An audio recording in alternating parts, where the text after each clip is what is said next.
Hey, it's the Anarchist coming at you, and the world today has gone insane. Let's talk about it.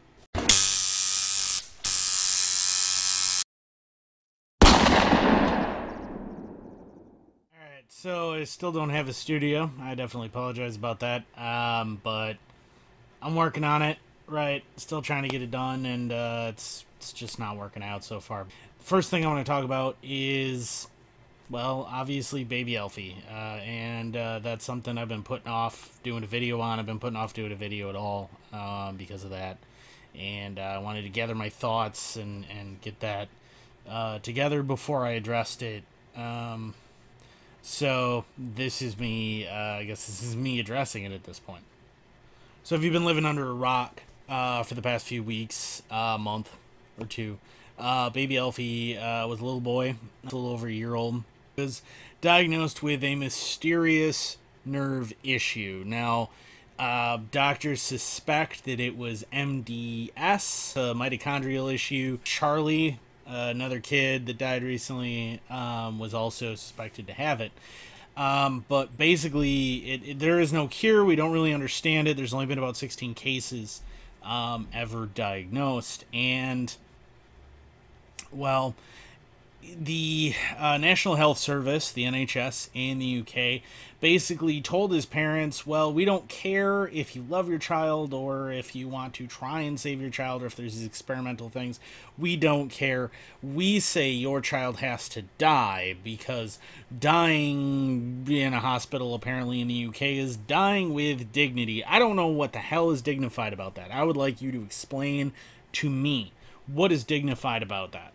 There's no way for a child to die with dignity, right? You know, I mean, a man can die with dignity, and a grown woman can die with dignity. Child that's barely, I mean, basically not even a toddler effectively because of his developmental delays. You want to tell me that that kid can die with dignity in any way, shape, or form? I think that personally you're nuts. They decided, the NHS decided that they were going to kill him. The Italians offered to take care of him. They said, "Hey, we have this experimental cure. We can totally take care of this kid. We can try. I mean, it might not work, but at least we're giving it a shot, right?" NHS says no. We don't care. Wind up actually taking the parents to court to keep them from taking Alfie out of the country. And then the judge not only orders that they can't take take him out of the country, but also that he has to die basically before he's 2, because once he hits age 2 under the UK's incredibly socialized, your socialist UK, incredibly socialized healthcare bills, they have to take care of you forever once you hit 2. So they had to get rid of him before then, and there's just no other way to put it. They had to get rid of him. Like, that was the attitude. That was the reason for this. They had to get rid of him. So not only did they say no treatment, but they actually denied him food and denied him water. That's right. They denied a 2-year-old boy food and water until he died.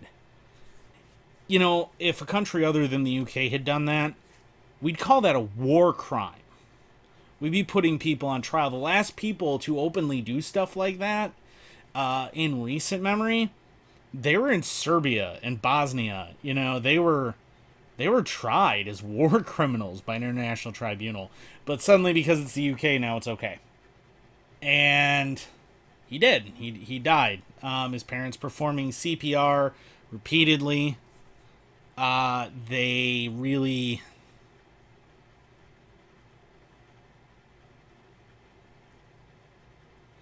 desperately tried to save their son, and they weren't successful at it, obviously, because he was being dehydrated, he was being starved, and he was being denied all care, and he died. And if you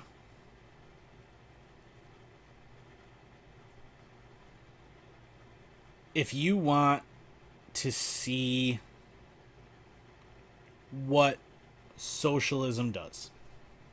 What socialized healthcare does. What your universal healthcare that you want to celebrate, leftists. If you want to know what the hell that looks like, you take a good look at that starving, dehydrated, sick little boy who was just left to die in a hospital bed. And then on top of that, despite the fact that the Italians were offering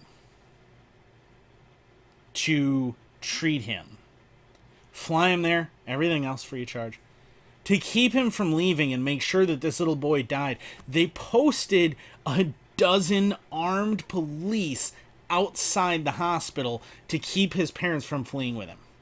That's socialism, kids. That's what it looks like. But so, he died.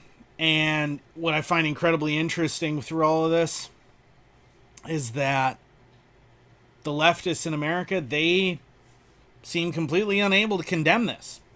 They seem completely unable. In fact, one leftist personality went so far as to try and claim that all of the pro-Alfie stuff was coming from Russian troll accounts.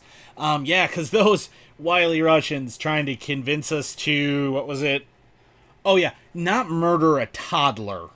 Next thing I want to talk about is peace on the Korean Peninsula, which is mind-boggling, to say the least. I mean, 60 plus years of warfare, and now it's basically over, which is, I certainly never thought that in my lifetime I would actually be the one, be alive to see that, you know, which is, I mean, is nuts. My grandfather served during Korea and things, and you know, and he didn't live to see this day, which sucks, but I mean, it's mind-blowing.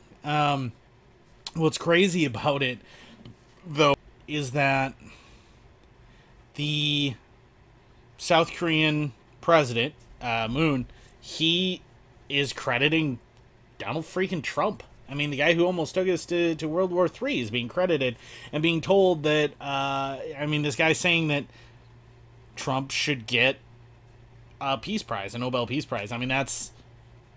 Seriously? I can't... Really? Wait, how? When did this happen? And then today, Kim Jong-un releases 3 American prisoners that he'd been holding for years because Trump demanded it before he would meet with him for a summit. I don't really understand how this is happening, but it is, and it's pretty awesome, actually. Sorry. Just an interlude, real quick. Don't worry about me. I'll be fine. The next thing I want to talk about is, real quick, I want to mention the whole dress fiasco, right? So this girl wore a gorgeous prom dress that happened to be kind of a Chinese, Asian traditional theme. She's white, perceived as. And the internet collectively lost its mind. Well, the internet didn't lose its mind. The leftists lost their mind. And I'm just, you know what? I'm just going to go ahead and say it. It's retarded. That is one of the dumbest freaking things I've ever heard. All right, cultural appropriation. Okay, you know what? You want to encourage racism. You want to encourage harsh judgment and division between different cultures and different races. You want to make that continually a thing. You make them separated. Because in the past week, I have witnessed people blow up about white people learning languages other than English, which is arguably one of the most mentally disabled things I've ever heard in my entire life, including Spanish. Harsh reality leftists, people from Spain, Caucasian, you know, so, and Catalonia, you know, shout out to my Catalonians, also Caucasian, you know, I hate to break it to you because you're clearly not intelligent enough to learn things like history or geography or, well, basically anything other than like something to do with essential oils and the voice. But Spanish didn't originate with the natives in Mexico and Peru and Chile and Argentina and so forth. That actually was brought by white people in Spanish there. So, there's that. Also, no one ever screams about cultural appropriation on St. Patrick's Day. I'm Irish. I feel like I should be offended by that. But you know what? The Irish aren't offended by that. You know why not? We're not offended by that? Because, because we're not little bitches. That's why. Because the Irish, we just deal with it. You know? We're like, oh, hey, cool. St. Patrick's Day. Everybody's Irish on St. Patrick's Day. Right? So, what are you worried about? Fuck off. Shate's dumb enough that I have to have a beer, you know what I mean? Good. And the last thing I want to talk about is gonna be, of course, Kim Kardashian's ass's husband. Or, I mean, Kanye West. That guy. That's the guy we're gonna talk about. Not to disparage Kim Kardashian's ass, because it's pretty phenomenal, gotta admit. No, I think we need to talk about Kanye West and his tweets. Because I'm not going to say the guy's woke, right? He's not, let's be honest. Not really. He's probably shamelessly self-promoting and utilizing controversy to promote himself, as he has over and over and over again. But he has actually said things previously and implied things on his albums and things that maybe he's actually, like, starting to wake up. It's possible. I mean, again, I don't want to sit here and say that he's definitely, like, an ally in the liberty movement or anything, because, again, the guy is still a Trump fan, allegedly, number one, not liberty-oriented, and number two, and really more importantly, the guy's kind of diet woke, you know what I mean? Like, he has said things that are like, yeah, and then says things where you're like, yeah, not so much. But what's important is he is starting to say things that are bringing certain bits and pieces of what the liberty movement has held true for a while to the forefront. And what's interesting is, again, because he is black, he's actually, I mean, like, his whole thing bringing up that a black person doesn't have to be a Democrat. They don't have to be a socialist. They don't have to align themselves with that. They can think freely. That's been a thing that a lot of people have known, but nobody, like, in the celebrity sphere of things has wanted to admit. And so that's pretty huge, I think. And, I mean, kudos to him if he is actually starting to wake up and starting to voice these opinions that are very controversial, that may or may not be things that he actually, you know, holds. But if he does hold those, awesome.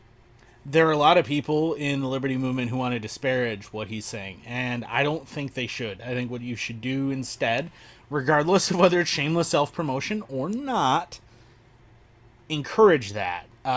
Try and get to him. Try and get him to understand real liberty, to perhaps, you know, drive him towards becoming an anarchist, because with as insane, arguably, as Kanye is, he's somebody who's pretty visible, and him espousing the ideals that we would hope that he would espouse would be huge.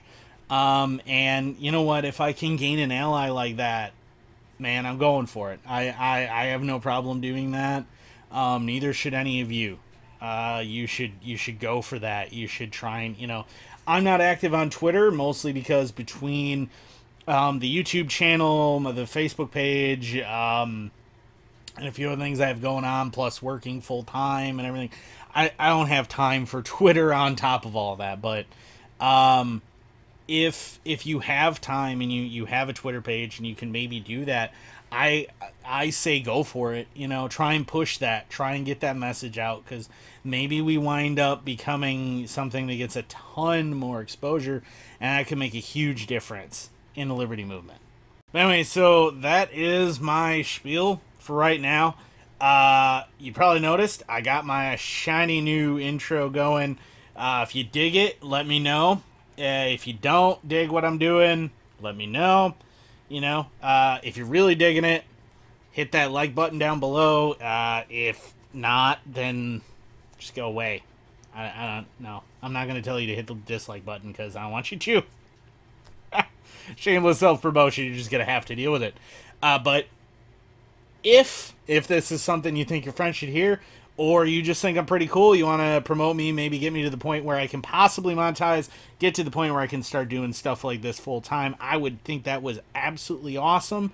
So go ahead and subscribe and also share with your friends. Until next time, y'all stay free.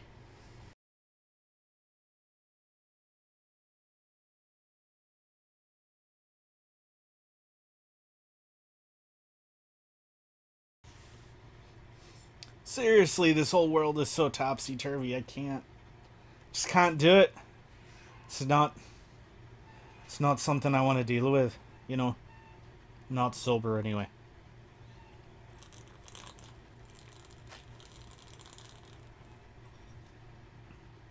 It's gonna take more than this.